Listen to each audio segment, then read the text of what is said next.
In at number 5 we have Space Mountain. There are a surprising amount of urban legends surrounding this ride at Disney World, which is odd. It is just a ride after all, right? Nothing strange about it. According to legend, one rider was decapitated while on Space Mountain because he supposedly stood up while riding. What an idiot. Now this is only a little bit true. There was a decapitation, but it was on a test dummy, not a real person. No person has ever been killed while riding Space Mountain. However, there is another dark legend that surrounds this ride. According to legend, on Space Mountain you can find Mr. One-Way. Some accounts describe Mr. One-Way as a red-haired man with a red face, with stories stating that he hangs out in the line for Space Mountain. But this differs depending on who you ask. According to video footage, Mr. One-Way will sometimes get onto the ride with other passengers, grabbing an available seat. However, it is said that he disappears right before you reach the final tunnel at the end of the ride. On top of that, there is supposedly a second ghost called Disco Debbie, who is also said to haunt Space Mountain, and according to some riders, she glows in the dark. Very freaky indeed. Coming in at number 4 we have Magnolia Creek Lake. Magnolia was once a thriving riverport town in southern Wakulla County, Florida, which was established all the way back in the 1820s and is now classified as an extinct city by the State Library and Archives of Florida. All that remains of the city is a cemetery, with the last known burial being back in 1859. Magnolia Creek Lane is a narrow road fit for one car at a time south of Montverde on the west side of Lake Apopka. According to legend, the road and surrounding lake is haunted by around 200 passengers who were killed in a train wreck. However, many have attempted to find evidence of this, but none has ever been found, yet the legend continues. Now, while the road appears to be built on an old train track, the only documented railroad ran slightly north of the location. Now, this road is supposedly where all kinds of horrible things happened back in the 1890s, and according to some locals, at the creek that runs to Lake Apopka, you can hear the loud screams in the woods. However, when you get closer they move farther away. The screams are said to be that of the train crew that died. However, skeptics believe this is actually sound that is being reflected from another place. According to a local, Michelle, she said, I quote, "My cousin went to Montverde Academy and heard about this road that runs off 455 that used to be a railroad bed, and they say that if you go down there at night you can hear ghostly sounds and see eerie shadows of people walking on the road. I don't know for sure about this because I never went there, so it is just what I heard." Coming in at number 3, I-4 Dead Zone. Interstate 4 is a highway in Florida that spans 132 miles, with it running from Tampa all the way to Daytona Beach. Now, the interstate is frequented daily by folks heading to work and those on their way to Disney World. Now, while it is a popular highway, it is also another nickname for it, the Dead Zone, an area where folks need to be particularly careful. This area of the highway has been the location of many accidents, electronic malfunctions, as well as supposed ghost sightings. So why exactly is this spot so dangerous and filled with so much paranormal activity? Well, this is because this quarter mile of highway was built over a gravesite, and as we know from movies, a disturbed gravesite means bad news bears. It means you're in for a nasty surprise. It means you're gonna die. Don't believe it? Well, oddly enough, on the very first day the new interstate was opened, a tractor trailer carrying frozen goods lost control and crashed directly above the disturbed graves of people who had died from yellow fever. It is believed that around 1,500 to 2,000 accidents have occurred on the highway since 1963, which is a lot. And worse still, many of those accidents resulted in death, and between a 24-month period there were around 44 car accidents, resulting in approximately 65 people being injured. Some locals fear this area of the highway so much that they actually take a much longer route around it. On top of all of this, back in the 1950s, a young boy was said to have disturbed the graves, and the following night he was killed by a drunk driver, and to add insult to injury, the driver was never caught. Coming in at number 2 we have the Devil's Chair, also known as the Haunted Chair. This is an urban legend hailing from folklore that is attached to a class of funerary or memorial sculpture common throughout the United States during the 19th century. Now, these chairs were known as the mourning chairs for visitors to cemeteries to sit on when visiting loved ones. However, since then cemeteries have provided benches for similar purposes. Once the original purpose of these chairs fell out of fashion, superstition quickly developed in association with sitting in the chair. For example, some young people dare one another to visit the site, most often after dark or at midnight, or in some cases on Halloween. Stories state that if you sit in the chair at these specific times, something awful will happen, with people fearing that they will be punished. In Florida specifically, the Devil's Chair is located in Cassadaga, Florida, and is a graveside bench in the cemetery that borders Cassadaga as well as Lake Helen. According to legend, an unopened can of beer left on the chair will be empty by morning. Now, in some stories, the can has already been opened, and in others, the liquid is simply gone through the unopened top. On top of that, it is said that the devil will sometimes appear to anyone bold enough to sit in the chair itself. So if you do decide to visit the chair at night and take a seat expecting to meet the devil, just be sure to have a beer in hand ready for him, because it is said that he will be expecting one. As am I, all the time. I would like a beer. Maybe that's why I'm evil. I'm the devil. And finally, coming in at number 1, Legend of the Skunk Cape. Also known as the Swamp Cabbage Man, Swamp Ape, Stink Ape, Florida Bigfoot, and Louisiana Bigfoot, this is a creature that is said to inhabit Florida and is named for its appearance and for its unpleasant odor that is said to accompany it. The ape has supposedly been a part of Florida folklore since the settler period, which is absolutely insane. One of the first reports of the skunk ape in Florida came from the year 1818, when a report spoke of a man-sized monkey or ape raiding stores and stalking fishermen. This became particularly common in the 60s and 70s, with one sighting occurring in 1974 which spoke of a large foul-smelling hairy ape-like creature which was said to run upright on 2 legs in the neighborhood of Dade County, Florida. However, some people were skeptical, including investigator Joe Nickel, who stated that these reports may represent a black bear and that other sightings may in fact be hoaxes or misidentification of wildlife. In terms of appearance, the creature is said to resemble the Sasquatch of the Pacific Northwest. However, the skunk ape is said to be shorter in comparison. It has long patches of fur on the shoulders and arm and is often described as a mottled rusty red color as opposed to the Sasquatch's brown and black coat. Number 5. The Screaming Bridge. Now, our first Texan urban legend is a long-told story based on a real tragedy. The accident on Screaming Bridge. Geesh, if that is not a name, that sounds more like it belongs on Hogwarts campus than it does somewhere in Texas. Over 50 years ago, several students were carpooling home after their football team defeated their rivals in a major victory. The students were riding high, celebrating, and were definitely not concerned with driving safely. I mean, come on, they just won the big game. Who wouldn't be celebrating? The bridge running through Arlington's River Legacy Park was wide enough to accommodate maybe one car at a time, if that, and the students were hollering and hooting and not even remotely looking at the road, drowning out the outside world and focused on themselves and this beautiful moment in time, not worrying about their future, their surroundings, the car speeding towards them. Unfortunately, by the time anyone could realize what was happening, it was too late to stop it. The cars collided, erupting in a horrifying explosion, claiming the lives tragically of every single person involved in this crash. Now, this bridge can only be accessed by foot now. It was then given the name Screaming Bridge in honor of the horrible events that had happened up there. Now, local legends state that if you do journey up to Screaming Bridge and you stand looking right over at the river, you'll be able to see the apparitions of tombstones of all the victims. Goes a little further though. Visit up at midnight on the day of the crash, the anniversary. They say you're able to hear the screeching of the cars and the screaming of the victims. Hence, Screaming Bridge. Scary, scary stuff. I'm probably gonna take a little detour if I'm ever down in Arlington. I think I'm good. I'm sure there are plenty of non-haunted bridges for me to keep my feet on. And if you're looking for way more scary content, Top 5 Scary is the place to be. We've got urban legends from across the globe, horror movies, true tales, cryptids, ghosts, aliens, just about everything scary you could shake a stick at. So stay subscribed, but way more importantly, stay scared.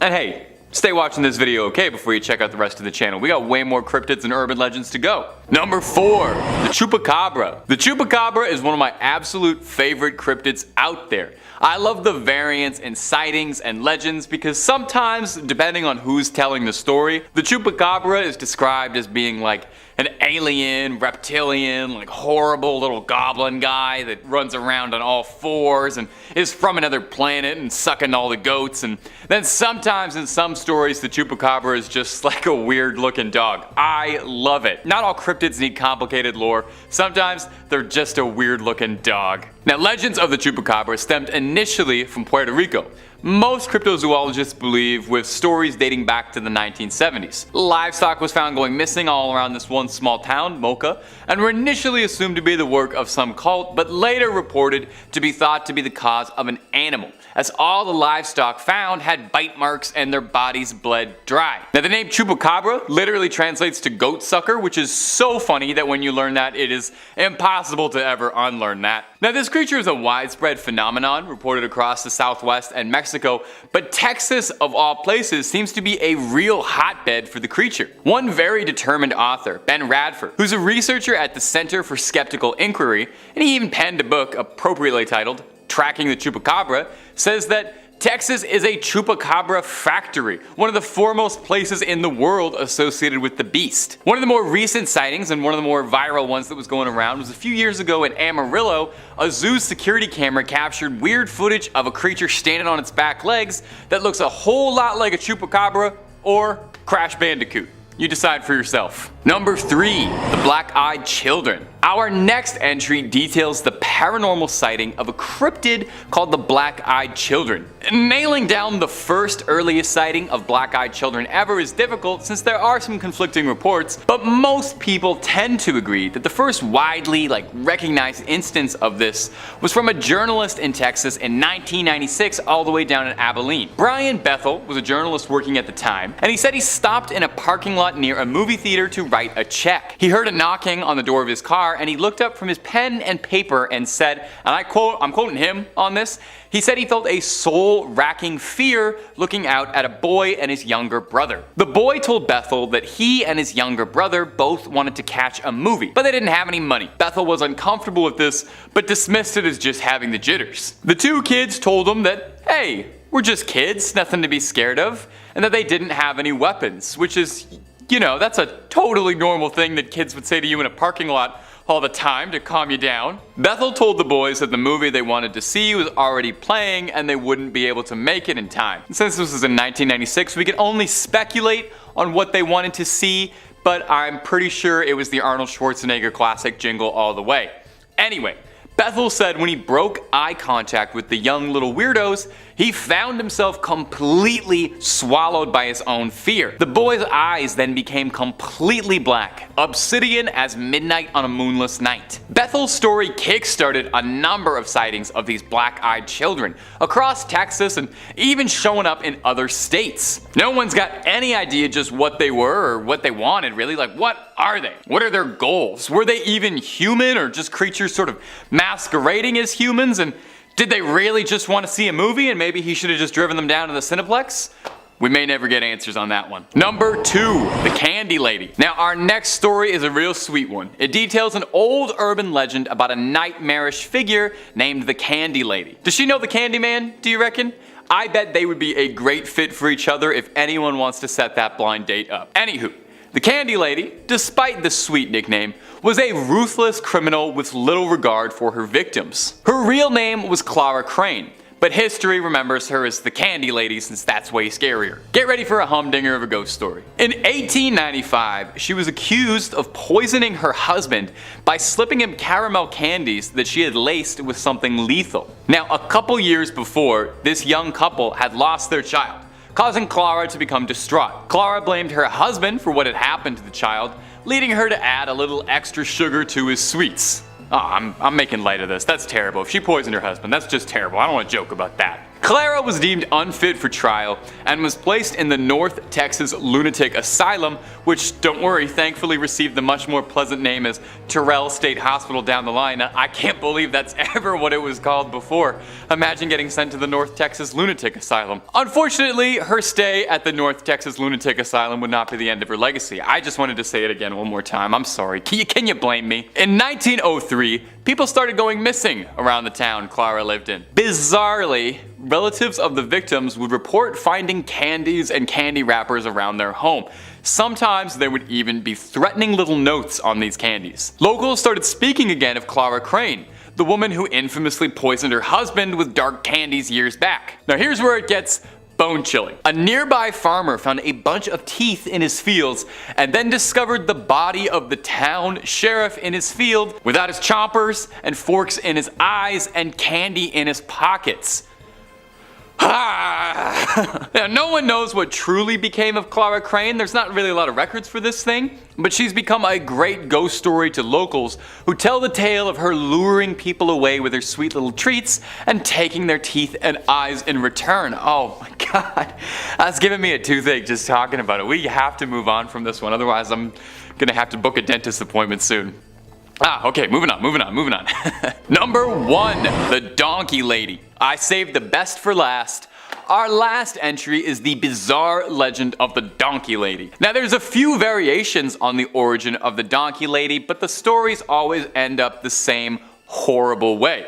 And we'll get there in just a minute, but let's take it all the way back to the start. And to go back to the start, we gotta go sometime in the mid-1800s. The story goes that there was a family that lived near Elm Creek, way down in San Antonio. They had a modest farm property, a husband, a wife, and their children. One day, a $5 man from up north rode past their property and taunted the family for the donkey that they had. Not sure why you'd do that. He's clearly never seen a fistful of dollars. You never make fun of a man's mule. It's the fastest way to end up in a coffin. Anyway, the mule didn't take too kindly to being laughed at and bit the man over his taunting. This man was enraged and beat the donkey within an inch of its life, at which point the mother of the family came out and started to pelt rocks at this strange traveling donkey hater. The man couldn't just leave well enough alone, because as legend goes, later that night he brought a posse back to come burn down the farmhouse and blocked up all the exits to burn them inside.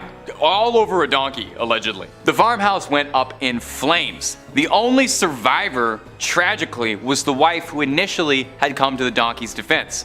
As she ran out of the home, her skin soaked in flame, her hands melted down to little stubs, her face deformed, skin sagging off the muscle, crispy and black, long, like a donkey's snout. She ran into the night and hurled herself into the Elm Creek, which is the last place anyone had ever seen her. Today, there's a bridge called Donkey Lady Bridge over Elm Creek, where locals claim that they've seen a creature with a donkey's face screaming at them from the window of their car. Legend has it that the spirit of the wife haunts this area and torments those who cross her bridge while grieving the unfortunate loss of her family. Coming in at number 5, we have Hell's Gate in Oxford. Known as the most haunted bridge, we have Hell's Gate in Oxford, Alabama. Hell's Gate Bridge earned its name because many people believe that when you stop on the bridge and glance over your shoulder, the road behind you resembles the fiery gates of hell. Several locals have experienced this over the years, but that isn't all of it. The most popular urban legend about this bridge takes place during the 1950s when a young couple's car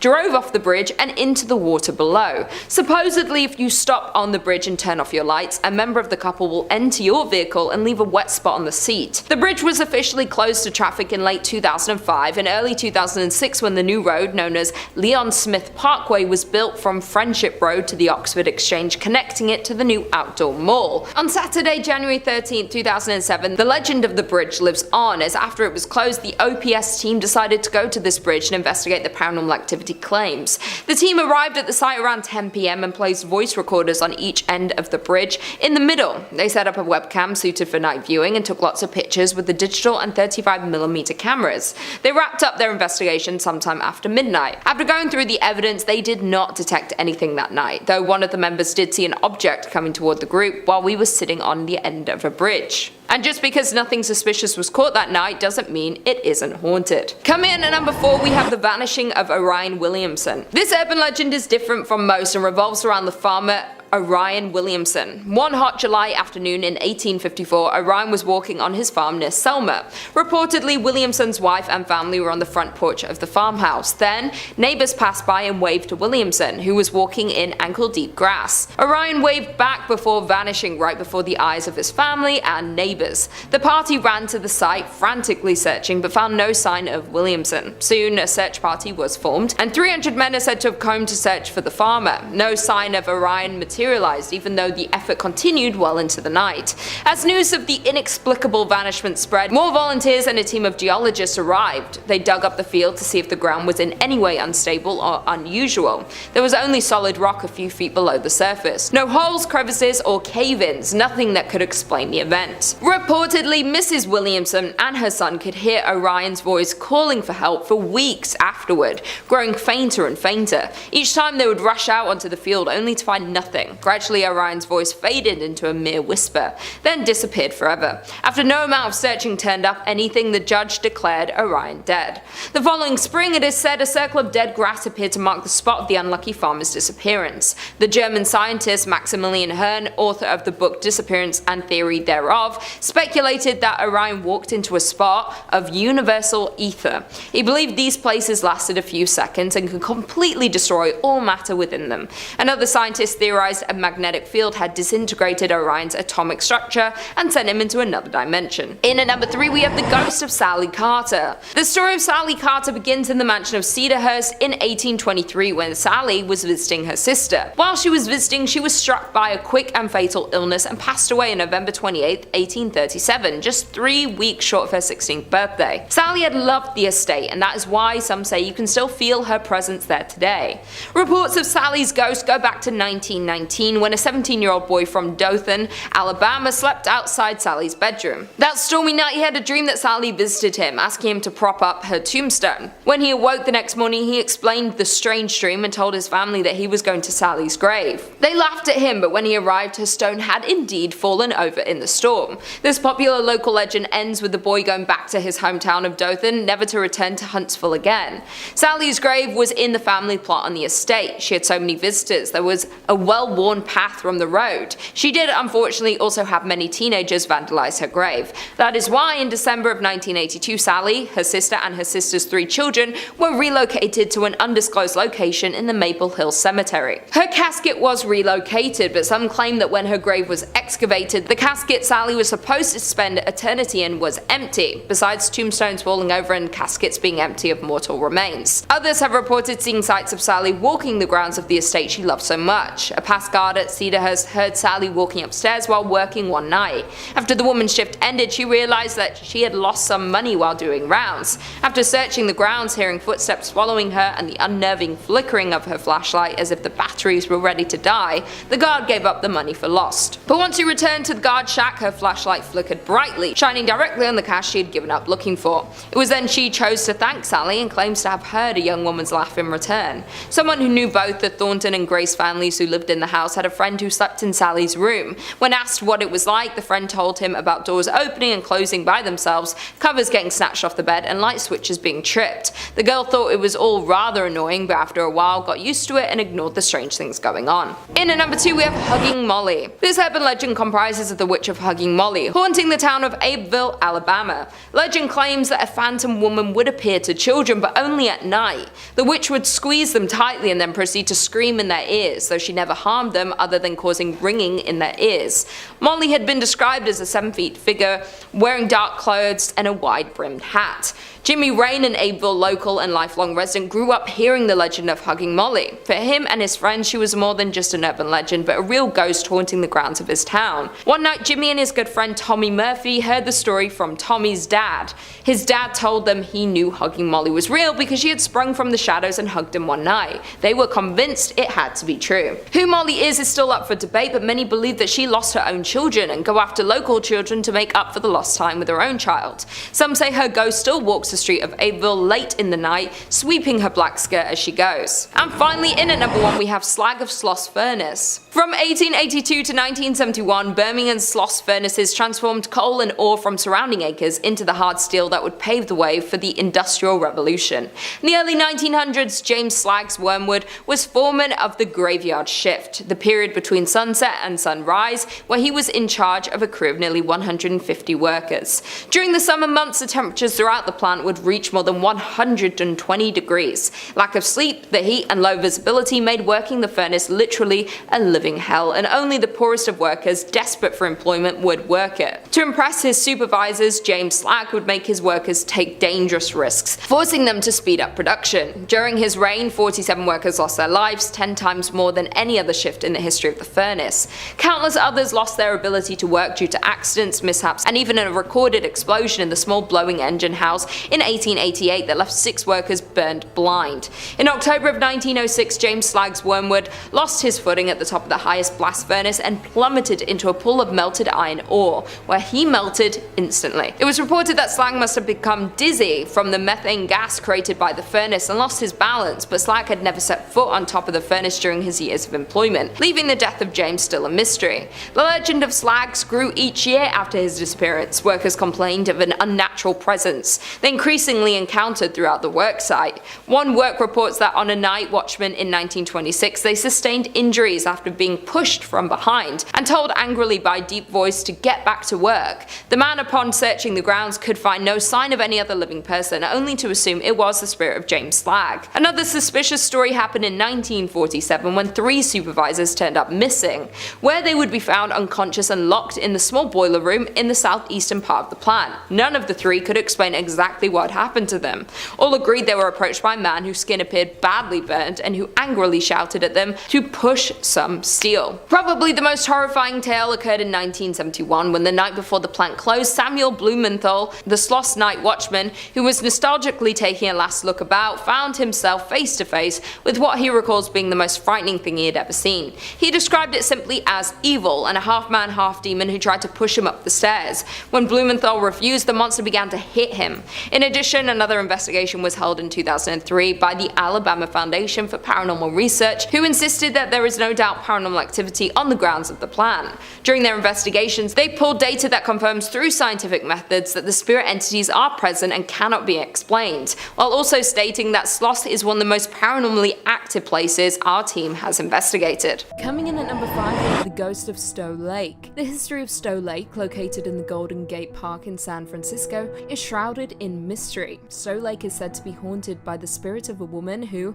after attempting to save her child who fell in the water, drowned in the lake. Now, legend goes that this woman, referred to as the White Lady, so always the White Lady, wanders the edges of Stow Lake as she searches for her baby. It is said that she can even be summoned by visitors, with the most active area surrounding the lake being near the Pioneer Women and Children statue. The legend states that the statue, depicting a woman with children, houses the spirit that haunts Stow Lake. People have noted that at night the statue seems to have 3 children surrounding her instead of 2 older ones and one that is barely a toddler. Anyone wishing to summon the White Lady can do so by calling out, White Lady, I have your baby," 3 times, which seems very cruel if you ask me. Now, if she believes you, the woman will appear before you and will ask for her baby back. However, for doing this, the woman will haunt you for the rest of your life. However, if you tell the woman you don't have her baby, legend says she will drag you into Stow Lake and give you the same death she suffered. It is also noted that the White Lady of Stow Lake is not the only ghost to be found residing in San Francisco,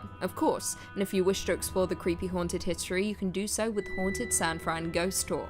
Coming in at number 4, we have the Dark Watchers. The Dark Watchers is a name given to a group of entities in California folklore purportedly seen observing travelers along the Santa Lucia Mountains. The Dark Watchers are said to be tall, sometimes giant-sized featureless dark silhouettes often adorned with brimmed hats or walking sticks. They are phantoms that are said to lurk inside the Erie Mountains. Legend has it that the Dark Watchers have claimed to be seen staring out at the vast space below the mountains before completely vanishing. Now, this legend may be attributed to the Chumash people who historically inhabited the central and southern coastal regions of California, with the ghostly figures first appearing in their Indian history and lore. The cave walls were donned with drawings by the Chumash that depicted these phantoms. John Steinbeck also went on to write about the Dark Watchers in his story Flight, where the creatures were described as dark forms against the sky. I quote, "Pepe looked suspiciously back every time or so, and his eyes sought the tops of the ridges ahead. Once on a white barren spur he saw a black figure for a moment,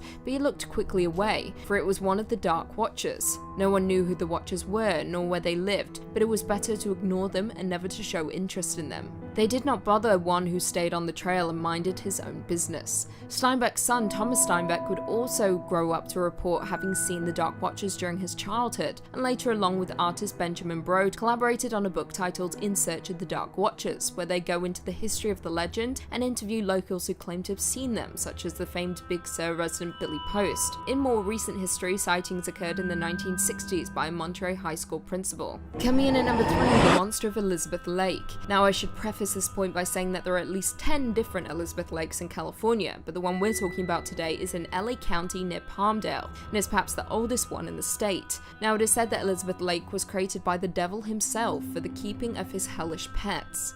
The legend also goes on to state that if you swim deep enough, you will stumble across the passageway to hell. Throughout the years, there have been countless sightings of a monster that is said to have the neck of a giraffe, head of a bulldog, bat wings, and is said to be 50 feet long with a rancid scent of decay. For over a century, sightings have been reported and strike fear into the locals' hearts. It is said that locals have been so scared that landowners would actually sell or completely abandon their properties. Not to mention, any attempt to build on the lake's land has come to no avail. At night, residents could hear screams from the lake and would have horribly disturbing visions. Farm animals would also disappear, and sightings of flying, winged creatures were also reported. However, like all urban legends, any proof of creatures' existence or death is yet to be discovered. Coming in at number 2, we have Turnbull Canyon Hauntings. Turnbull Canyon is a 4-mile loop located near Whittier, California, and is part of Puente Hills Preserve. Turnbull is known for the view it provides of the Hysley Temple and Rose Hills Memorial Park. However, it has also been the source of rumors regarding paranormal activities. Death is said to reside within the canyon, the place itself once being referred to as Hutuknan, which means the place of the devil. The legend tells of the region being haunted by the Indians who were murdered for not converting to Catholicism. Their spirits are now said to linger in unrest in the canyon. Years later, Turnbull would also be the site of numerous satanic rituals held by cults attempting to conjure demons or even Satan himself, often by sacrificing children from the nearby orphanages. However, one day one of the sinister cults suddenly vanished, and what was left behind in their wake were paranormal sightings and occurrences being reported by hikers and locals, who have also claimed to have seen hooded figures, hellish creatures, and mutilated children. Not to mention, more mysterious deaths have since occurred, with one teenager being electrocuted while exploring the ruins by an old asylum in the canyon. A plane also crashed there in 1978, taking the lives of 29 people. And finally, coming in at number 1, we have the Hollywood Sign Spirit. Probably one of the most infamous legends to come out of California is the Hollywood Sign Spirit, which is said to be haunted by early 1900s actress Peg Entwistle. Entwistle was a British stage and screen actress who began her career back in 1925, appearing in several Broadway productions. By 1932, during the height of the Great Depression, Entwistle was in Los Angeles with a role in the Romney Brent play The Mad Hope, starring Billy Berg. Following that, Entwistle found her first and only credited film role for radio pictures called 13 Women. However, on September 18, 1932, a woman was hiking below the Hollywood sign when she found a woman's shoe, purse, and jacket. She opened the purse and found a suicide note, after which she looked down the mountain and saw the body below.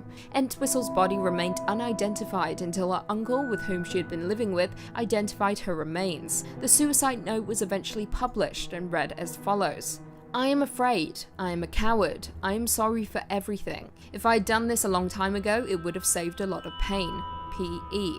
Nowadays, Entwistle is referred to as the Lady in White, who is said to appear to people hiking to the off-limits part of the sign, where she killed herself. However, as opposed to appearing as the beautiful actress she is often seen with a skeletal face and deep hollowed-out eyes. It is also said that if hikers are alone, the Lady in White will influence them to also plummet off the Hollywood sign. Coming in at number 5, we have the Night Marchers. The Huaca Ipo, also known as the Night Marchers, are murderous shades, demons, and revenants that haunt the islands. These undead spirits are the fighters, heroes, and warriors of ancient Hawaii, who are well known throughout the Hawaiian legends. These warriors are believed to be eternally fated to march the islands, seeking their next battle. They're most active at night, but also have been reported to be seen during the day. No structure deters their path, and as a result, they're often seen walking right through buildings. Some think that these restless souls are looking to reclaim rightful territory, replay a battle gone awry, or avenge their own deaths. While others say that night marchers are searching methodically for an entrance into the next world. Night marchers are said to roam through very specific locations and are often recognized by their raised torches and repeated chants, although there have been a few scattered reports of daytime marches. Moreover, the night marchers are thought to come out during periods of heavy wind, rain, and high surf, and fog or mist often accompanies them on their journey. It is also thought that the night marchers appear on certain nights designated by the moon, including Poakua, the 14th night of the new moon, and the nights of Kane, Ku, Lono, and Kanaloa. Although the night marchers allegedly float a few inches off the ground, some local accounts tell of seeing mysterious footprints in their path after they have passed. But where there was, legend has it that resting your eyes upon the night marchers could signal a grim fate for the perpetrator, a friend or a relative, so witnesses are urged to crouch low to the ground, freeze, and don't look into their eyes. Any sound or subtle movement could invite a night marcher's deadly glance. These night marchers are set diligently upon their destination and are not considered spirits that will deviate from their path to haunt humans nearby. Therefore, you must also be perfectly silent and still, for any sudden sound or movement could invite the deadly glance of a night marcher. If you make eye contact with the night marchers, you will die and be forced to march with them for an eternity. Coming in at number 4, we have Haunted Pei Highway.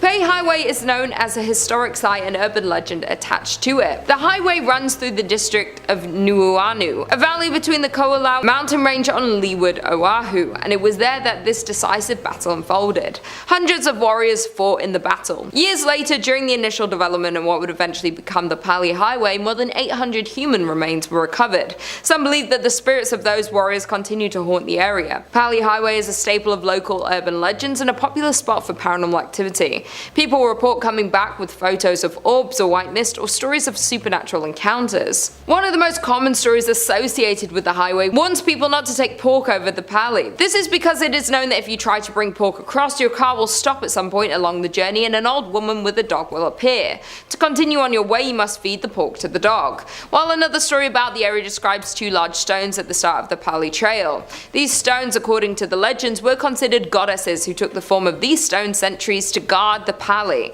Travelers would leave offerings in exchange for safe passage, and women would bury the umbilical cords of their newborns as protection from evil spirits. In at number 3, we have the Manyun. According to Hawaiian oral traditions, the Manyun were an ancient race of Polynesian people who inhabited the Hawaiian Islands before the first voyagers arrived. While there are no written accounts or skeletal remains of the Manyun, many Hawaiian legends reference them as mythical people of small stature and great strength. According to mythology, Manyun lived deep in the forests of Kauai and other Hawaiian islands. The Manyun are a mischievous group of small people who roamed the deep forest at night and are said to be about 2 feet tall, though some were as tiny as 6 inches, small enough to fit in the palm of a hand. They enjoy dancing, singing, and archery, and their favourite foods are bananas and fish. According to local legend, these small creatures are extremely industrious, master builders who are able to use their massive strength to accomplish great feats of construction and engineering in a matter of hours. The Manyun worked at night so ancient Hawaiians would not discover them. Their work would be abandoned if they were caught. Legend has it that the Manyun were capable of completing major projects in a single night, and they are credited with the construction of the Elikoko fish pond. Though referred to as the Manyun fish pond, archaeologists believe the site was constructed 1,000 years ago and that the stones used in its construction came from more than 25 miles away. If not credited to be built by the Manyun, its construction is a mystery.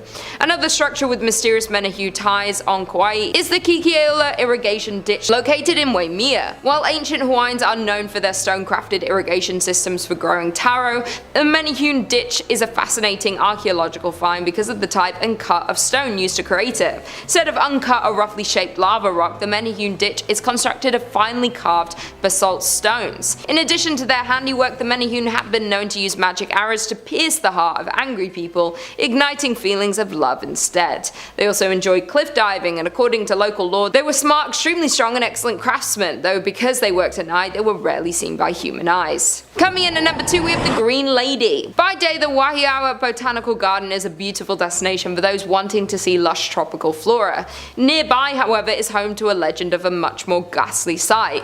If you decide to peer down into the nearby gulch at twilight, you may just see a glimpse of the local legendary Obake or Ghost, the Green Lady of Wahiawa. The story of the Green Lady takes place in the Wahiawa Botanical Garden, where one day while taking a shortcut through the nearby garden, the woman became separated from one of her children in the dense and dark forest. Unable to find her child, she lost her life of heartbreak and disappeared. Now she wanders the area and is said to snatch people that she finds playing in the garden and forest in an attempt to replace her own lost family. Reports of the Green Lady described her as a monstrous woman with green tinted skin. Her clothing and long black hair are covered in moss and seaweed, and her approach is heralded by the stench of the decaying plant matter that covers her. There have been sightings of a green woman in the forest, and the last known sighting was in the 1980s. People in Wahiawa sometimes dare each other to run across the bridge, as the story says that the Green Lady will come up on the bridge to take people away. The ghost has even been seen on the outskirts of Waihau Elementary School, which is located on the edge of the gulch. And finally, in at number 1, we have Pelles Curse. Moving towards one of the most known urban legends of Hawaii, we have Pelles Curse. Pele is known as the Hawaiian goddess of fire, lightning, wind, dance, and volcanoes. Her home is believed to be on the Halemaumau crater at the summit of the Kilauea volcano. Pele is often portrayed as a wanderer, and sightings of the familiar and popular goddess have been reported throughout the island chain for hundreds of years, but especially near volcanic craters and near the home of Kilauea, one of the most active volcanoes in the world. In these sightings, she appears as a very tall, beautiful young woman, or an unattractive and frail elderly woman, usually accompanied by a white dog. Those well versed in the legend say that Pele takes this form of an elderly beggar woman to test people, asking them if they have food or drink to share. Those who are generous and share with her are rewarded, while anyone who is greedy or unkind is punished with their homes or other valuables destroyed. She is known for her passion and temper, with many visitors reporting hearing stories of her power and destruction. The legend of Pelles Curse says that anyone who removes anything natively Hawaiian, like pieces of rock or sand from the Hawaiian Islands, will feel the wrath of Pele, who views the rocks as her children.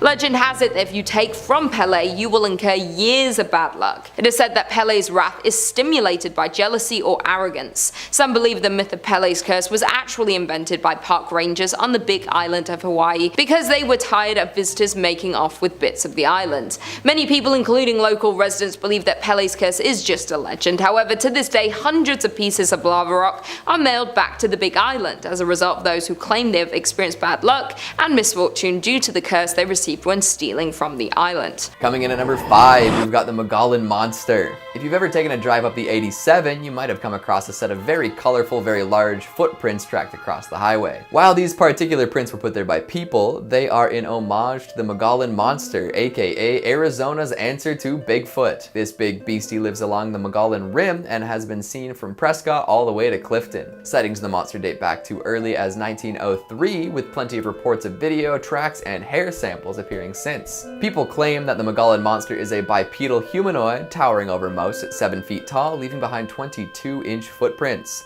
Like most ape-like beasts in the woods, it has crazy strength and some wild eyes. Some claim it's covered in long black hair, others say it's reddish-brown.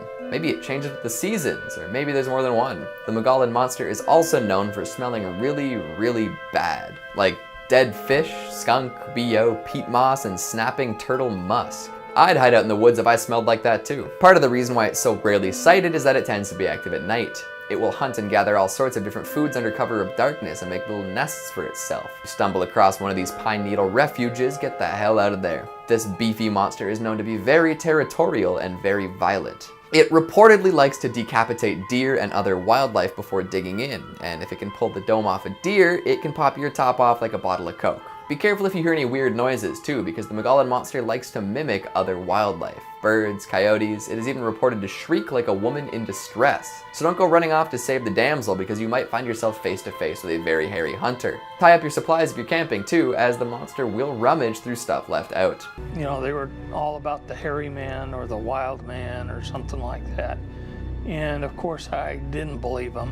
This, says Wade, is a small baby Bigfoot trying to hide in the corner from his night vision camera. Coming in at number 2, we've got the Haunted Antique Mall. Back to Tucson for more terror and troubles, there's an old 2-story furniture store that was converted into an antique mall of sorts. You know the kind, set up like a flea market with all sorts of independent booths selling their wares. Well, one day customers were walking around upstairs looking at the assorted antiques, and they heard some clicking noises. One particularly curious antiquer decided to investigate and found the source. An old typewriter. The thing is, no one was around to operate it. The customers who had heard the typing were the only people upstairs. After that, more and more ghostly tales appeared. Furniture that was left neat and tidy at closing would be strewn throughout the aisles the next morning. Radios would increase in volume with no one around. Employees found themselves frozen in place from time to time, experiencing a distortion of time. They would be stuck there as customers passed by in fast or slow motion. Apparitions would appear all over, sometimes appearing as a grinning boy, other times as a mischievous looking teenager. Nobody knows who these wraiths belong to. After hearing loud crashing noises upstairs but finding nothing displaced, the owners decided it was time to close down the upper level. Now, considering that all sorts of people were bringing in antiques from different sources, it is possible that all these ghosts came from haunted objects. Or it could be that the furniture store itself is haunted. Nobody's come up with concrete proof of the hauntings, but if you ever find yourself antiquing in Tucson, watch out for paranormal activity. And finally, at number 1, the ghosts of Slaughterhouse Canyon. I mean, the name of this canyon should be enough to give me to its bad news. Let me say it again. Slaughterhouse Canyon. Come on. The tale that accompanies the terrifying name comes from the gold rush back in the 1800s. A young family moved out to try their hand at striking it rich. However, this plan did not go very well. Soon they were hungry and destitute. The father would often head out for days, searching for food to sustain him and his family. Tragically, one day he never returned. Without the father to keep them fed, the family slowly starved. As their bodies wasted away, so too did their minds. Eventually, the mother couldn't take it anymore. Her children's cries were too much for her to bear. She donned her wedding dress and ritualistically killed her children. Carrying the corpses down to the nearby river, she wept and screamed. After she dropped their bodies into the water, she wandered around until succumbing to starvation soon after. This sad story forever marred the reputation of Slaughterhouse Canyon. Now, if you visit at night, you might be able to hear the pained cries of the murderous Mad Mother. Tragic and terrifying. Number 5 on this list is the legend of Wall Hollow Road. Wall Hollow Road is actually quite a beautiful road in central Ohio. It is very long, starting out as a suburb street and then eventually transitioning into a very skinny one-way road in the middle of what feels like nowhere. As you may expect, our legend takes place in the skinny abandoned one-way section of this road. The story says that in the 1950s there was a couple that lived in a home along Wall Hollow Road out in the country. Now, no one is really sure what prompted the husband to do this, whether he had just gone insane or if the wife had done something that he did not approve of, but one evening he totally lost it. He grabbed the axe from the garage and brutally murdered his wife in the attic of their home. The whole story gives me some serious Jack Nicholson in The Shining type of vibes. After he had killed her, he took her body and he buried it at nighttime in the yard. Now, they weren't completely in the middle of nowhere and did have some neighbors in the area. After several weeks of not seeing the wife and strange explanations from the husband, the neighbors called the police and the truth was revealed. The man was then easily tried, convicted, and sentenced to execution. After his death, though, people started reporting seeing him around the area. When they reported this, nobody took it very seriously, considering it had been big news when he was sentenced to death and everybody had heard about it. More and more sightings came out though, and it was always the same story. They could see along the side of the road ghostly apparitions of the husband who was killing his wife. Almost as if the scene was getting played over and over and over again. The locals now swear that if you head down that road and get to the one-way, then it's very possible that you will see the ghost of our murderer replaying the killing of his wife. Number 4 on this list is the Lizard Men. Now, this is certainly a strange one, but honestly it's one of the biggest urban legends that Ohio has to offer. The legend can be traced all the way back to 1955, where it was reported that a traveling salesman spotted these strange looking creatures. Now, this story sounds a little bit ridiculous to me if I'm being completely honest, but apparently 3 lizard-like creatures that are roughly 3 feet tall were standing on their hind legs having a full-on conversation. When the man pulled up to them and couldn't believe his eyes, because it's literally these 3-foot lizards talking to each other, they whipped out a magic wand and then used their magic wand to conjure some sparks, which provided them with enough cover to then run away. Now, frankly, that part of the story sounds a lot more like my traveling salesman buddy was dipping a little bit too deep into the drink, or potentially some other illegal substances. But some of the other encounters that people have reported having with these beings aren't quite as outlandish. In 1972, for instance, a police officer was driving his car by the Little Miami River and in his headlights saw a very large creature sprint across the road and leap off a bridge into the river. He was totally blown away and said that the being was nothing like he has ever seen, painting the picture of a unique lizard-like man when he described it. Throughout the years, there have been a lot more sightings of the lizard creatures by Little Miami River, similar to that of the police officer. Up to this point, there haven't been any deaths or harm that has befallen on the people that have come across this creature, or creatures, so it isn't necessarily too scary, but I had to include it on this list simply due to the amount of sightings that people have had and how popular of an urban legend it is to the Ohio locals. Number 3 on this list is the legend of the Hatchet Man. Back in the 1800s, there was a man named Andrew Hellman who owned and operated a cemetery. One evening, Andrew was finishing up his business outside, and he was savagely attacked by an unknown assailant. The attacker had a hatchet and used it to cut Andrew's body up into little tiny pieces. This clearly wasn't enough for the killer though, who then took all of these little bits of Andrew and scattered them around the entire cemetery. Andrew was a nice man and didn't deserve this at all, and he definitely didn't deserve for his soul to get trapped in limbo like it is right now. Legend says that Andrew's spirit still wanders through this cemetery and has completely lost its mind. People have reported hearing the sound of somebody banging a hatchet on gravestones throughout the cemetery, screaming at the top of their lungs as they do it. It has also been reported that they have discovered hatchet scrapings on the tombstones in this cemetery as if somebody had slammed a hatchet on them as hard as they could. Some locals even believe that Andrew's ghost or Hatchet Man is so far gone that it has begun killing people. That if you are out in this cemetery late at night and alone, the Hatchet Man's spirit will appear, and if you see him, then this is the last thing that you will do, because you will be murdered by the Hatchet Man. Number 2 on this list is Crybaby Bridge. In Ohio, there are actually many bridges that people claim are the true Crybaby Bridge. However, when I was doing my research, the one that I heard the most about was a bridge located in Fremont. The urban legend of Crybaby Bridge was a sad one. As I imagine you've probably guessed by now, this legend includes a baby. It's said that many years ago a mother took her newborn to this bridge. The baby that she had just given birth to was unwanted. Now it's unclear why this baby was unwanted. Was she incapable of taking care of it? Was potentially her partner involved in the decision? That part of the story, it's not known. But what is known is that she took the child and she threw it into the river to drown and die. Then, after standing there and seeing her baby drown down the river, the mother threw herself over the top and killed herself the same way. People think that she killed herself out of guilt for what she had just done to her child, and this is why I think there has to have been some external factor that we don't know about forcing her to do it in the first place. Whatever the reason though, the killing of a newborn like that with the amount of guilt and emotion, it leaves something behind. The people of Utah believe that if you go to this bridge in Fremont late at night and wait there,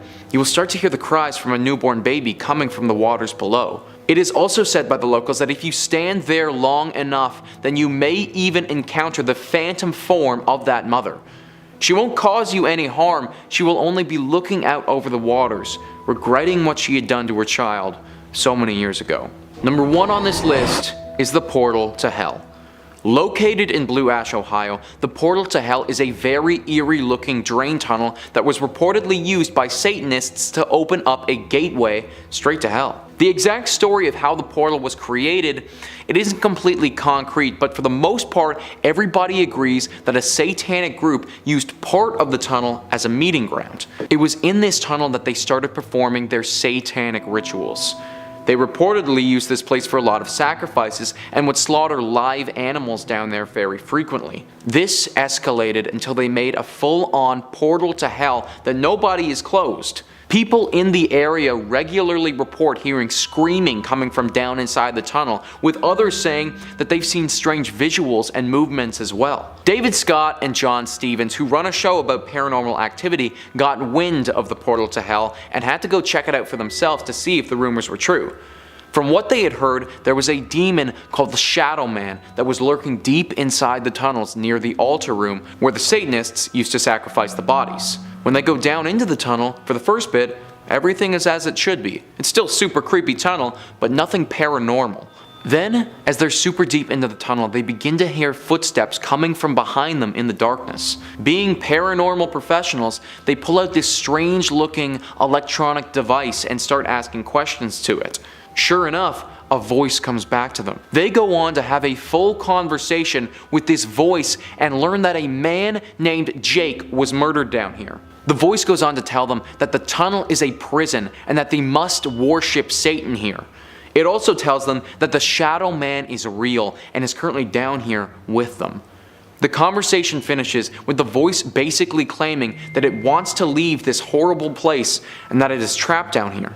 I'm not sure how real their interaction was with this voice, but with the history that this tunnel has had and the amount of people who have had reported sightings of beings and other odd, unexplained things, something is definitely not right about that tunnel, or the portal to hell in Blue Ash, Ohio.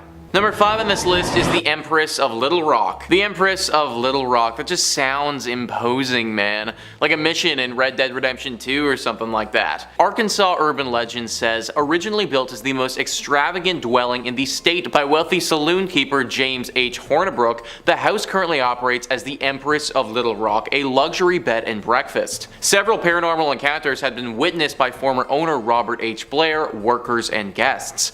Blair saw a period-dressed gentleman complete with top hat floating down the stairs. While restoring the secret poker room in the attic, hired painter Timmy Watts found himself locked out even though no handle or lock was on the door yet. When he returned with a screwdriver to let himself back in, Watts saw that the door was now open and the same image of a man that Blair previously witnessed appeared before him. That is one frightening story from Watts there. The door gets locked even though it literally physically cannot get locked, and then it gets unlocked and you see a man appear before you. Very questionable. Also, just the fact that you were also in the secret poker room in the attic as well. Like, you already know that some shady stuff probably went down up there after hours. I imagine that those walls have been host to some very questionable activities themselves. Either way, this place is super haunted. Lots of the locals don't ever stay here anymore for fear of what could be lurking here. They tell the newcomers about it, but oftentimes the newcomers don't heed their warnings and go there anyways. Usually, after they've done so, there's deep regret that's filled inside of them. Pretty much everybody that goes and stays here wishes that they hadn't. Number 4 on this list is the Mount Holly Cemetery. I feel like every state, every province, every country, every region, pretty much everywhere has got to have their own urban legend about a haunted cemetery. Like, there's always one place where there've just been too many strange occurrences. Well, Arkansas is no different, and they have their own cemetery with legends surrounding it. Arkansas urban legend says, located at Broadway and 12th Streets in Little Rock, Mount Holly Cemetery is the final resting place for many notable people. Several reports of paranormal sightings and photographs taken at the property have been made, including apparitions of people dressed in period clothing and bright lights and mists. Some visitors have claimed that statues have been mysteriously relocated to the lawns of nearby houses. The sounds of a flute echo have also been heard, and trinkets and small items have been known to appear and disappear around the graves. I wonder what that flute echo is. Could it be some sort of spirit who just really likes the flute?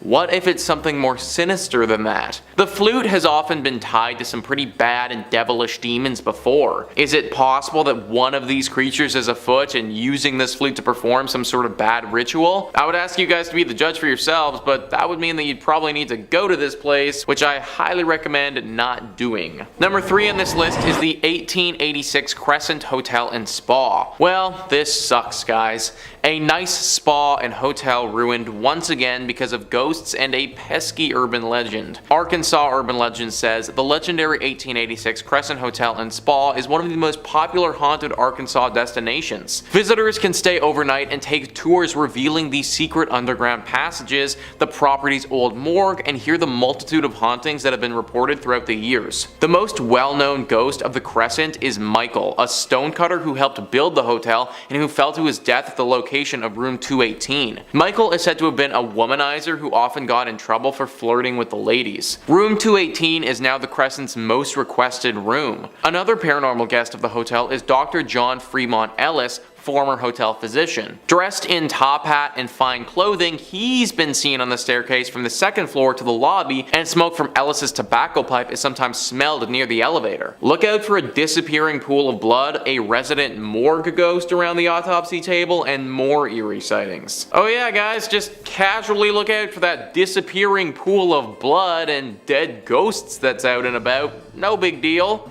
Oh, and also the ghost of a doctor who just walks around and does weird haunted crap. totally cool, man. All very casual. Yeah, that's a big no, everybody. Spas are supposed to be relaxing. There is nothing relaxing about doctors and dead people and blood.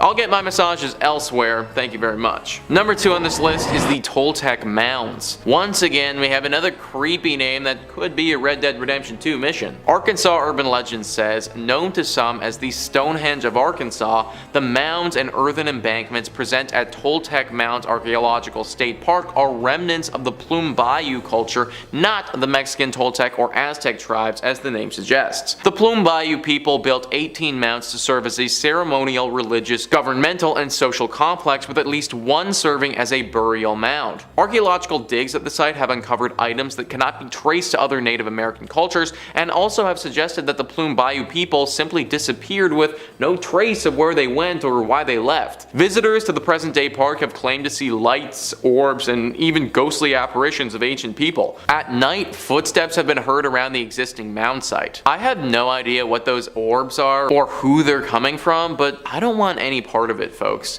Clearly, there is a deep spiritual energy at this place that does not want to be messed with. By having all these warning signs, we should know that by now. I think that we should listen to it and stay away. And finally, number 1 on this list is the natural steps. The Earth is a big place, and seeing that it's such a big place, occasionally it makes some pretty cool geological things. Sometimes these weird occurrences, though, are a bit too strange for anyone's liking.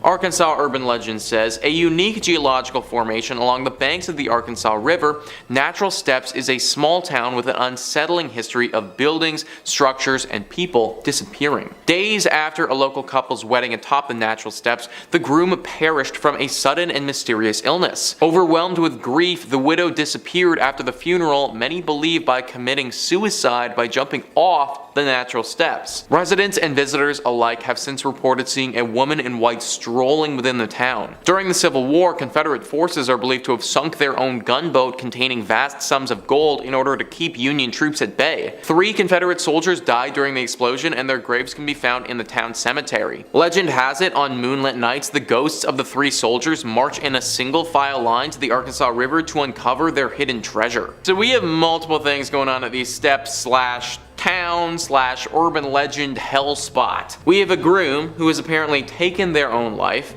Then we have his wife, who apparently haunts the area now because she's really upset about her groom who took his own life. Then we have Confederate soldiers wandering about because of some gunboat that went under in a big explosion. And then when the moon is out, apparently these soldiers decide that they want to go treasure hunting and go walk about to find it. This is just one big symphony of creepy. The only time I'd recommend going to this spot is when the moon is fully out, just to see if you can find the treasure, but even that is a big risk. Number 5 in this list is the Arkansas Highway 365.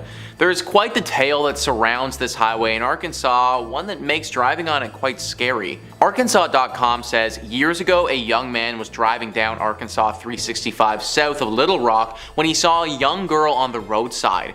He offered to give her a lift and draped his coat over her shoulders because she was cold and soaked from the rain. She gave him directions to her house. When the young man got out of the car and walked around to the other side to help her out of her seat, no one was there. Confused, the man walked up to the house and knocked on the door. A woman answered and she explained what had occurred. She said, that young girl is my daughter who was killed years ago. She hitchhikes back home once a year. The young man then drove to the cemetery to see the young girl's grave. There he found his coat draped over her tombstone. This is just one of the stories of this young girl, but this happens, as the woman suggested, once a year.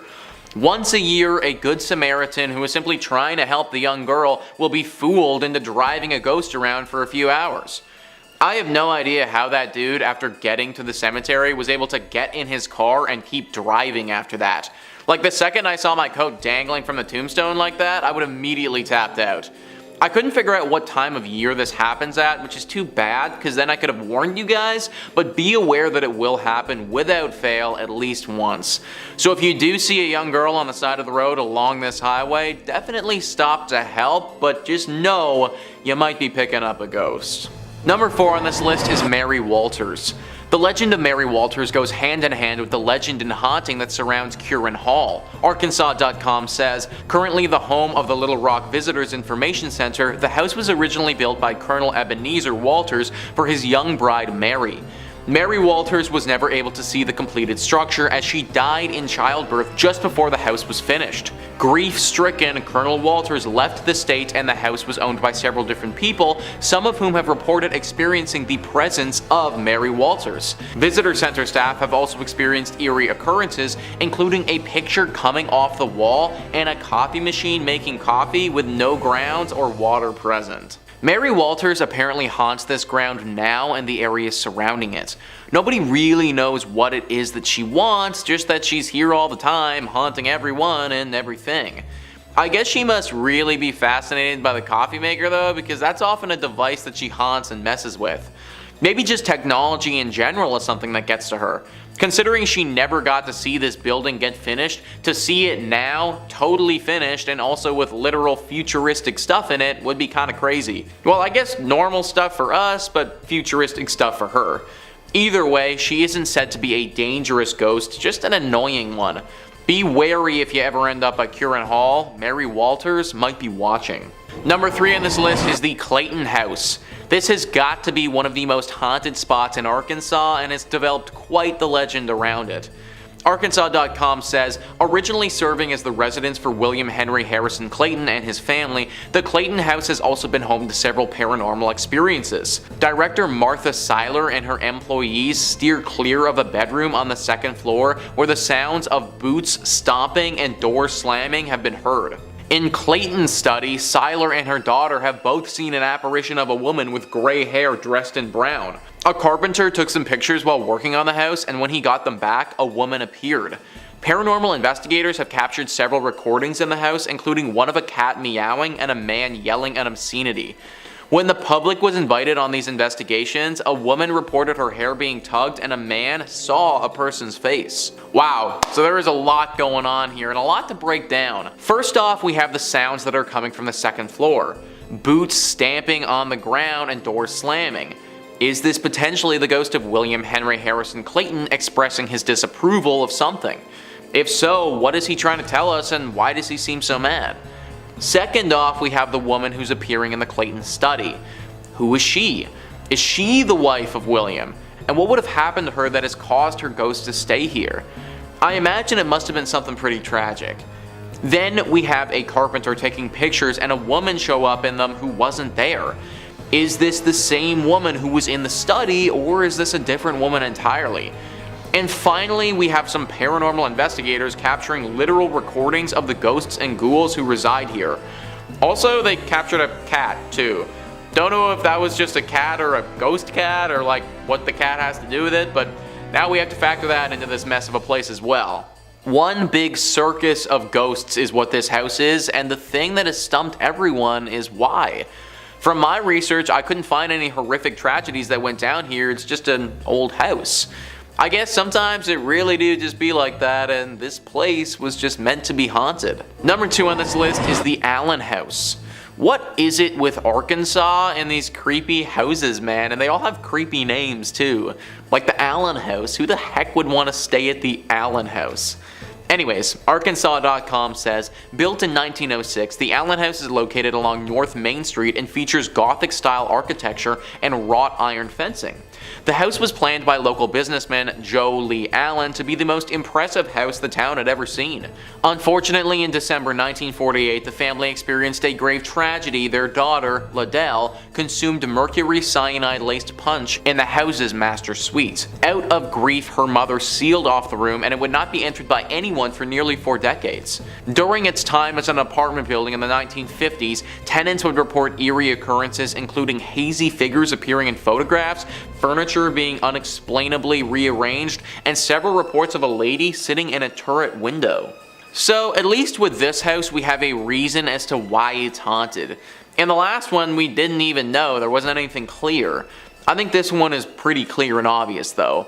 Liddell took her own life in the master suite and the mother completely sealed off that room, effectively trapping any spirit or paranormal energy in there. Such a tragic story that you never want to hear. Now we can't forget that story either because the paranormal events, and I'm assuming Liddell's spirit, keeps haunting this place. Avoid the Allen House altogether if you're ever in Arkansas. And finally, number 1 on this list is Ghost Mountain. This is definitely the sickest and most twisted story on this list for sure. Arkansas.com says, a tragic story surrounds a mountain southeast of Drake Field Airport in Fayetteville. In the 1930s, a man came home to his wife and child after a long night of drinking. His wife had been up all night caring for the sick child whose incessant crying had made the inebriated father furious. In his anger, he grabbed the baby, stumbled outside, and threw the child down their well. His wife grabbed the well's rope in an attempt to save the baby, but the father cut the rope, leaving the wife and child in the well. The father left town never to be seen again. Reports have been made that a woman's screams and a baby's crying can still be heard in this location. If this story is true, then my god, this father rivals the most sick and twisted individuals to ever walk this earth. I don't care how drunk you are, to take your kid and to throw your own child, your own flesh and blood, into a well, and then have your wife follow that child, and to leave them there. This is the scum of the earth, guys. It's no wonder this place is haunted based on an event like this.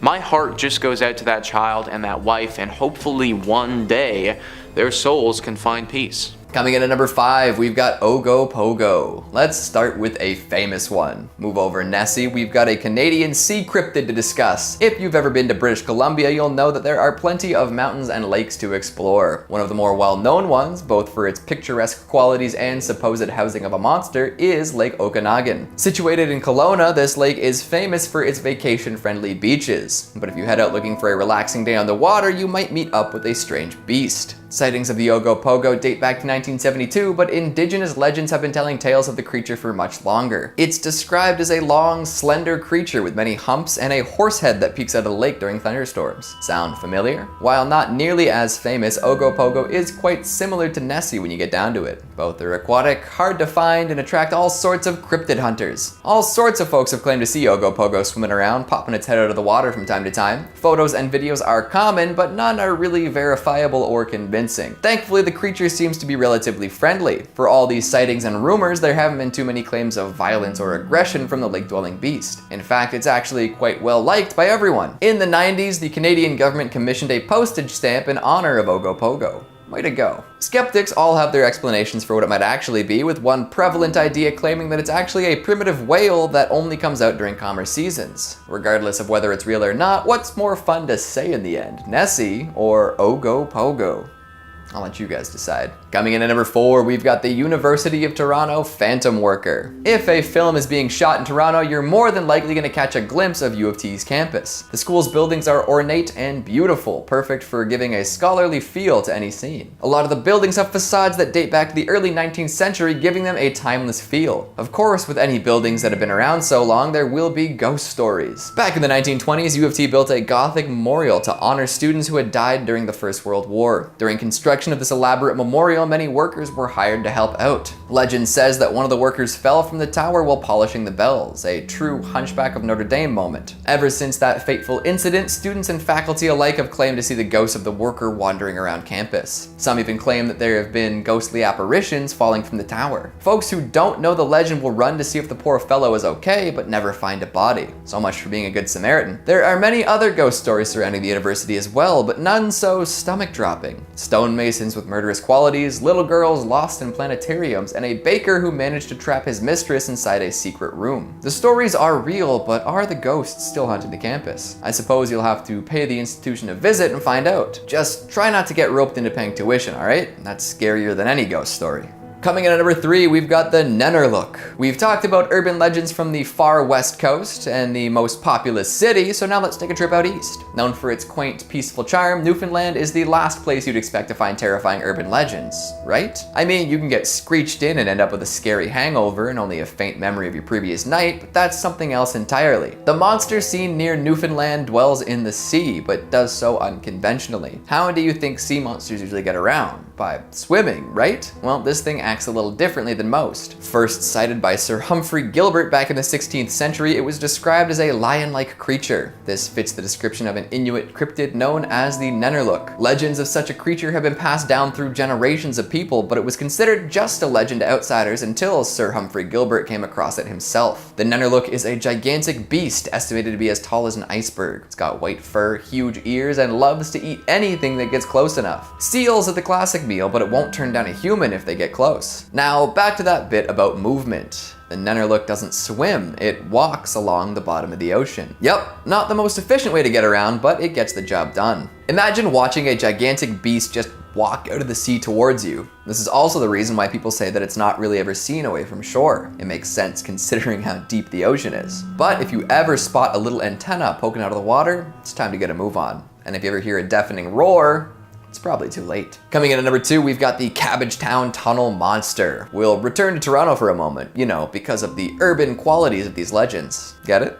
Well, every tunnel system has its fair share of legends, and the Cabbagetown Tunnel is no exception. I'm surprised nobody's gone back and tried to get footage of this strange creature. Back in the 70s, a kitten ran away from home. While searching for his lost feline, a man came across a tunnel in Cabbagetown. Thinking that the kitten might have run in here to hide, he descended down into the abyss. Scanning the darkness for any sign of the little animal, he noticed some motion off to the side. Thinking it might be what he was looking for, the man pointed his flashlight at the movement and saw something he was definitely not expecting, neither cute nor cuddly. He claims to have seen a monkey-like creature with glowing orange eyes standing at half the height of a man covered in gray fur. If that horrible sight wasn't enough, listen to this. The man froze up and kept his light trained on the monster. The monster didn't like this much and told the man in an awful, trembling voice, "Go away. Go away." And guess what the man did next? He hightailed it out of there and didn't look back. This story made its way around for a while, but nobody ever properly looked into it. That is, until a year later. The man's friend had convinced him to share his story, so he went to the Toronto Sun with the scoop. A reporter accompanied him back to the tunnel, and they both scoured the inside. Looking around, they didn't find any evidence of a monster, but they did discover the remains of a cat. Some speculate that the tunnel leads to a point in the Toronto sewer system, and others have different ideas. Either way, nobody has seen the Cabbagetown sewer monster since. Would you go looking? Finally, at number 1, we've got the ghost ship of Northumberland Strait. Heading back east for a moment, let's consider the Northumberland Strait. This is a body of water that separates Prince Edward Island from Nova Scotia and New Brunswick. It's said that there is a ghost ship that sails upon the strait, more often than not totally engulfed in flame. The legend dates back over 200 years and always seems to play out the same way. Folks on land will look out to see a beautiful schooner with pure white sails. As they look on, these sails will catch fire and the whole ship starts burning. Often people will head out on rescue missions only to find that there was never a ship to begin with. Legend says that the ship will only appear before a northeast wind, predicting a storm. So where does this ghost ship come from, and why does it always come back? Well, some people believe that the ship was captained by a pirate who made a deal with the devil. The ship had been fired upon and was burning fast. He wanted his treasure hidden and protected, so he signed the pact and sealed his fate. Now he and his crew are doomed to sail forever on this perpetually burning ship.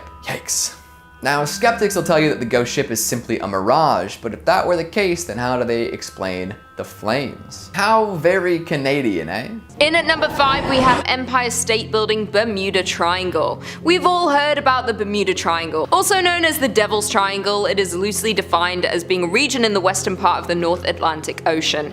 A number of aircraft and ships are said to have disappeared under mysterious circumstances. Since then, planes changed their flight path to avoid the triangle. Others avoid going anywhere near it altogether. But did you know New York has its own version of the Bermuda Triangle? It is located in Midtown, more specifically a large radius around the Empire State Building. Starting in 2008, drivers started to complain about the 5-block radius around the Empire State. Their cars would inexplicably die and refuse to start up again. It was almost every day, says Ronnie Yakubovich, manager of NYC Tire and Auto Care. He went on to explain that he would pick up the cars and tow them outside of the radius and they would suddenly start to work as normal. His best guess is that the radio signal signals from the broadcast beacon on the tower were disabling alarm systems in cars and preventing them from starting. But if that was so, why did this only start in 2008? The Empire State Building was opened in 1931, so why did this start so recently? I guess we'll never know what is causing the phenomenon, maybe just avoid the area if you can. In at number 4, Super Rats of Hurricane Sandy. One New Yorker told the story of him and his roommates. They had lived peacefully in a 5th floor loft for years with barely a cockroach invading the space. Then, the winter after Hurricane Sandy, the noises began, scratching and scurrying. I walked into the kitchen one day and saw a rat the size of a small cat crawling across our food shelves, Kevin says. Traps and an exterminator proved ineffective. It was baffling that the rats would find their way to the 5th floor. Then the roommates read reports about rats fleeing inland from flooded subway tunnels after Hurricane Sandy. A theory was going around that the weaker rats were wiped out and the surviving rodents bred a new generation of tougher, meaner super rats. There are reports of super rats even today. Some businesses demand that the city steps in and does something as outside dining became more normal within the last year. The diners were being harassed by the giant rats. Many diners have had to leave due to the dangerous nature of the giant animals. They claimed the rats were getting increasingly hungry with the lack of tourism, leaving them with less to feed off on the streets. The city continues to claim that these super rats do not exist despite the number of sightings and photos of the giant rodents. Many live in fear that the rats might make their way into the apartments as they are harder to kill than the usual infestation. In at number 3 we have Cropsey. In the mid-90s, Ariel Abramowitz went to camp across from the notorious disused mental institution Willowbrook in Staten Island. She recalls counselors taking campers to an old building on the site, with something like blood smeared on the walls. They spooked them with tales of a boogeyman named Cropsey. Allegedly, he was a respected community member. He has a family and a child who he loved. One summer, he sent his child to the local camp. His son was later confirmed to have died at the camp. This sent the man mad. He disappeared from his life. No one knew where he had gone, but before he left, he vowed to get revenge on the other kids and campers. He was later found and taken to a mental hospital. The next time we would hear of him, he was described as a homicidal madman, an escaped mental patient with a hook for a hand who hunted children and dragged them back to the tunnel system that lay under the abandoned ruins of the old Seaview Hospital, a former tuberculosis sanitarium. Soon the urban legend would be unmasked as Andre Rand. Rand worked as a janitor at the Willowbrook State School on Staten Island, a place whose name alone has the power to frighten adults and children alike. The institution, built as a respite for children with intellectual disabilities, was revealed to be a living hell in the 1970s, although authorities wouldn't close the school until 1987. Rand had a long rap sheet of crimes against children. In 1983, he went to jail again after kidnapping a bus full of kids from the local YMCA and driving them to an airport. And though there wasn't enough physical evidence to charge him, police already suspected him in the disappearances of at least 4 other Staten Islanders. To this day, none of the bodies have been found. Rand's story and that of Cropsey continues to fascinate and horrify tri-state residents to this day. Coming in at number 2, we have Haunted Dakota. The Dakota building set the standard for Upper West Side apartment living, built at a time when the upper classes were only just becoming familiar with the concept of living in an apartment. It was known for having famous artists as residents, and the board were very picky about who they allowed to live there.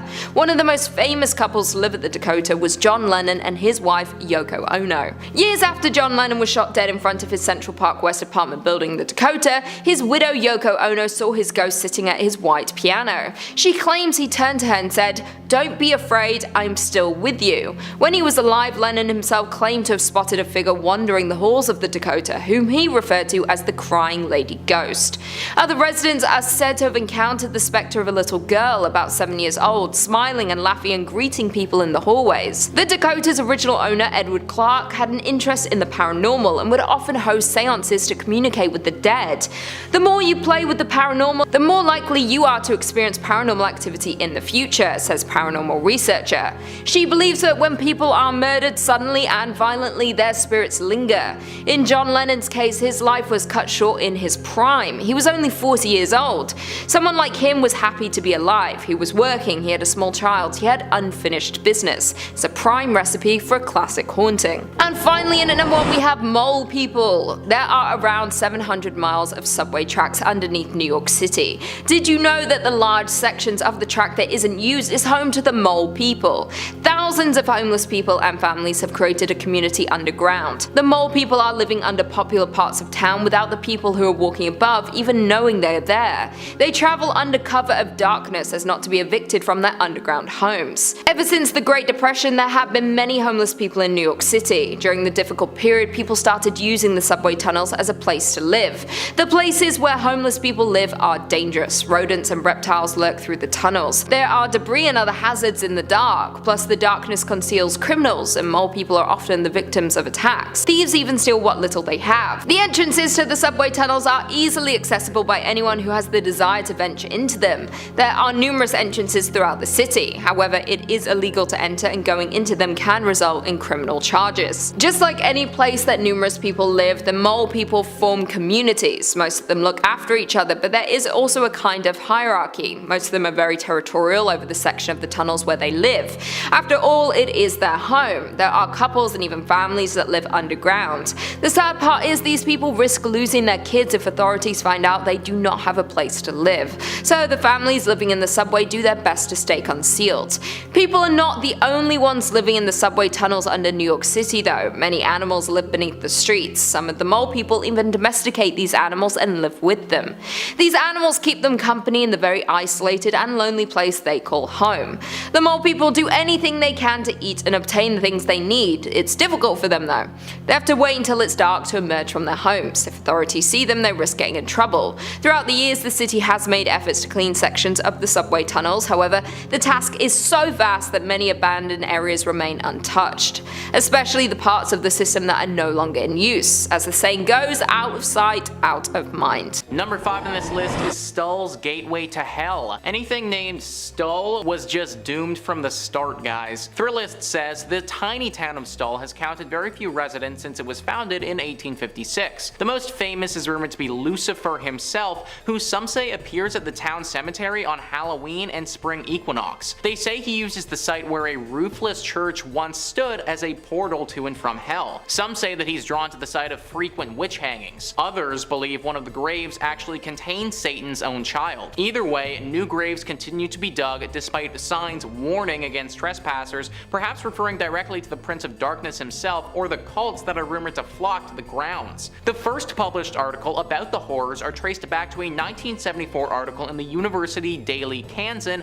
though whispers about evil have persisted since 1900 or so. In 1998, the hanging tree was torn down to stop people from visiting. It hasn't lessened the need for a small town to bolster an annual police presence to deter visitors looking for a glimpse of the devil himself. So we have witch hangings here, we have cults that flock here, and then we also have the worst thing of all, the literal devil potentially calling this place home. How could somebody decide to name a town Stoll? That is way too close to the word skull and it's just destined for failure. People have been smart enough not to live here all that much, and as Thrillist has said, the residents are few and far between, but it doesn't change the fact that this place is deeply haunted. If the devil truly does live here and there is a portal to hell, then there's no telling what other crazy things can happen here. Maybe there are few residents around because the devil has been taking them. I also think it's interesting that there are more police around this place. Why would there be a bunch of police around an area where there isn't that many people? Maybe the government knows something about this place that we don't. Maybe they're hiding something and don't want locals finding out. It's just a theory, but based on the rumors around this place, I could believe it. Number 4 on this list is the Devil's Chair. I am perfectly happy with my lazy boy and don't need to be sitting on any type of devil's chair anytime soon. Insider says the legend of the Devil's Chair goes like this. An old farmer in Alma refused to sell his land to the city in order to build a new cemetery. Someone got a little too tired of waiting for him to sell, so he was pushed into his own well. Eventually, somebody said that there was a terrible smell coming from the well, so the city sent someone to investigate. It was ruled that the well was empty and it was boarded up. Now, if you make your way to Alma, you can actually sit on the boarded up well, but legend says that people who have sat on the well have been known to mysteriously disappear. Where the heck did my dude go? He was down there in the well and then just poof, he was gone. Like, did his body go underwater and just couldn't be seen, or was there something more paranormal afoot? Well, whatever happened to the body, I guess it doesn't matter too much now because there is certainly something paranormal happening here today. If you sit on this chair, you will literally go missing. Yeah, maybe let's stop sitting on the haunted well that people have named the Devil's Chair. Maybe, oh, I don't know, let's put a fence around it, or better yet, let's just destroy the damn thing. Number 3 on this list is Sawyer Castle. Sawyer interior castle is currently haunted by the ghosts of 2 lovers who left this world far too soon. Ranker says, this haunted Kansas mansion has many gruesome tales attached to it, but certainly the most awful one involves the tragic suicides committed by a husband and wife during the Civil War. The owner of the house had gone to fight and instructed his wife to wait for the arrival of a particular ferry that he would be coming home on. When her husband did not return on that ferry, she assumed him dead and hung herself in the bell tower. However, he was in fact still alive, and upon his arriving home, he found his wife dead and killed himself out of misery. It's said that strange lights and noises emanate from the house's bell tower to this day. This story is very similar to that of a classic play, Romeo and Juliet. 2 lovers, held apart by something out of their control, take their own life in what is a clear miscommunication. Even though this was horrible, I suppose that they sort of got what they wanted. Now they're together forever, but just in ghost form. Of course, they can't just let this lie though and have to haunt this place and ruin everyone else's life who's still living here. Maybe they think that because they're still together and technically still around, that they should own the home, and anyone in it that's not them is a trespasser. Whatever it is that they think, they make it very difficult for those who go around here. I'd avoid this place altogether if I was you. Number 2 on this list is Fort Leavenworth.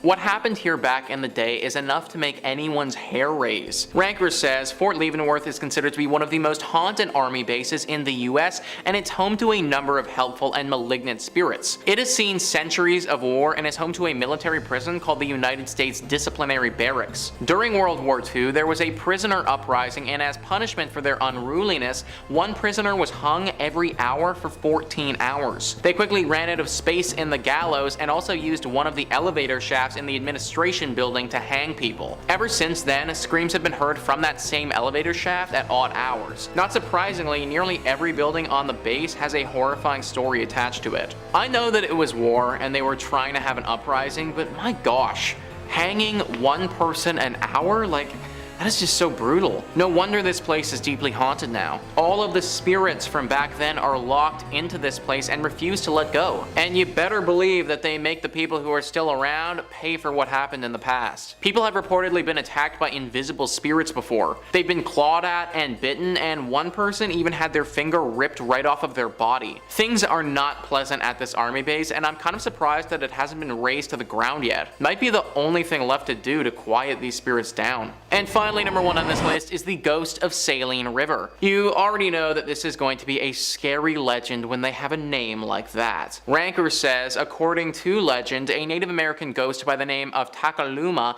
is said to walk the banks of the Saline River and was first spotted by a cowboy in the winter of 1879. Takaluma's spirit was condemned to wander the river until he found the skull of his dead father, who had been murdered by white men in the 1840s. The ghost rose from his burial mound and warned that far more powerful spirits might join in the search, but the skull has still never been found. What a horrible fate. Your father gets murdered, and then you have to spend the rest of your existence as a ghost wandering around this river searching for his skull. This ghost was once a calm presence, but time has made Takaluma angry. Now it's said that this ghost will drag unsuspecting victims into the river and drown them, then take their skull and see if he can convince the other spirits that it's his father's. This has never worked before, but when you have a literal eternity, I suppose you'll try anything. A beautiful river to look at from a distance, but not one that you want to get too close to. Number 5 on this list is the Muchnick House. A ghost has a firm grip over this house and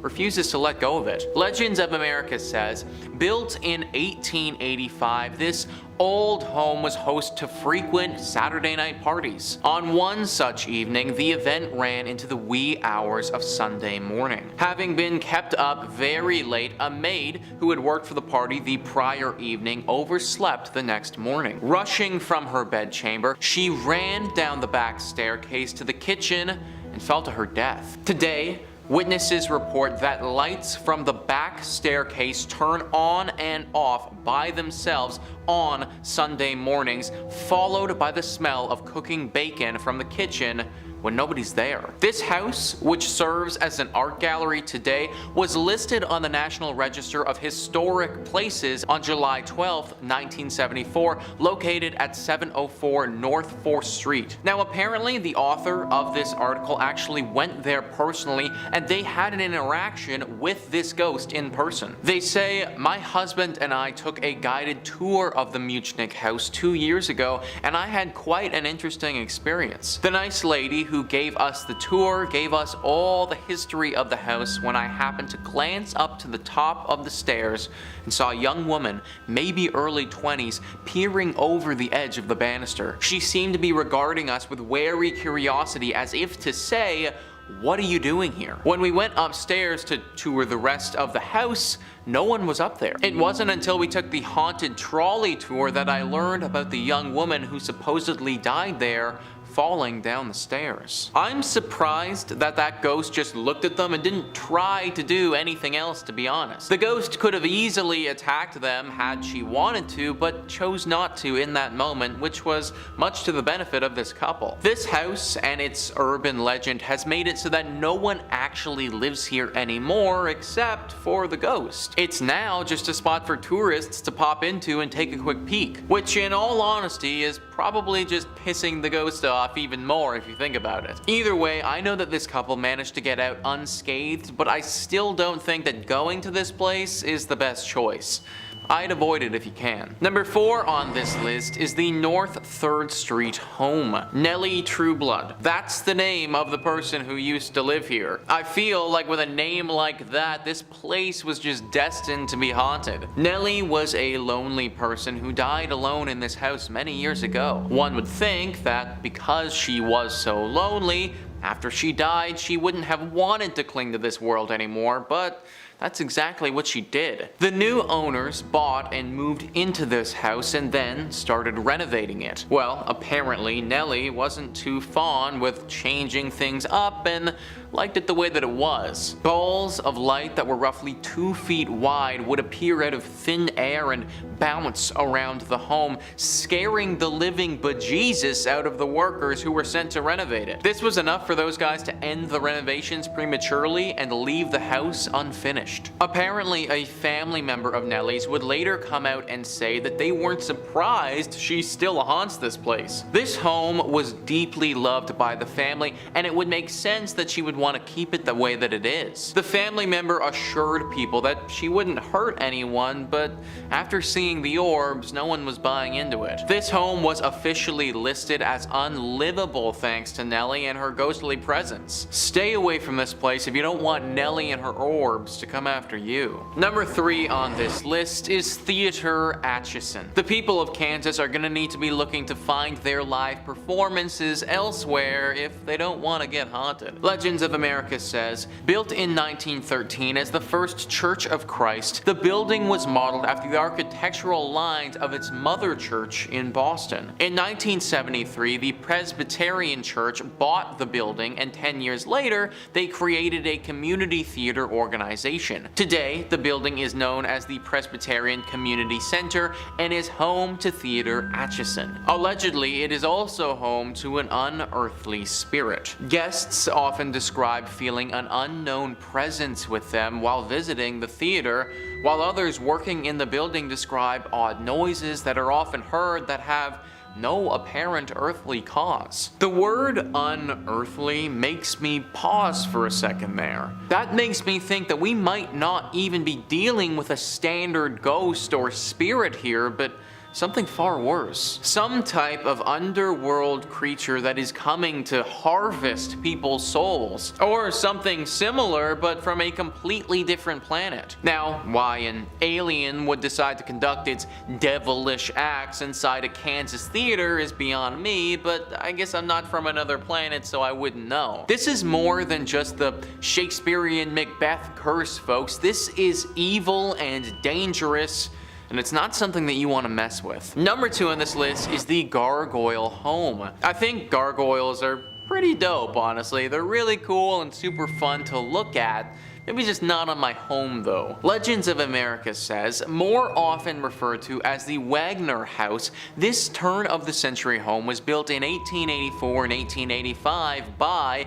B.P. Wagner, who was a lawyer and politician in the Atchison area in the late 1800s. While gargoyles are usually erected to scare off evil spirits, legend has it that Wagner accumulated his wealth through a deal with the devil, and the gargoyles were constructed in honor of the pact. It's said that the house is afflicted by an evil curse. One homeowner who attempted to remove the gargoyles fell to his death on the staircase. A segment on the Travel Channel reported that Kansas City ghost hunters, while visiting the home, picked up the presence of ghosts on their special equipment and reported having felt a presence in the house. This house was placed on the National Register of Historic Places on May 3rd, 1974, located at 819 North 4th Street. So nobody knows if the gargoyles are the thing causing the curse or if it's just a coincidence that they're there. Either way, having them there seriously adds to the mystery and ominous presence that is this home, especially considering the second someone tried to take them down, that person literally died. I'm happy that no one is living in this place now and it's on the National Register thing or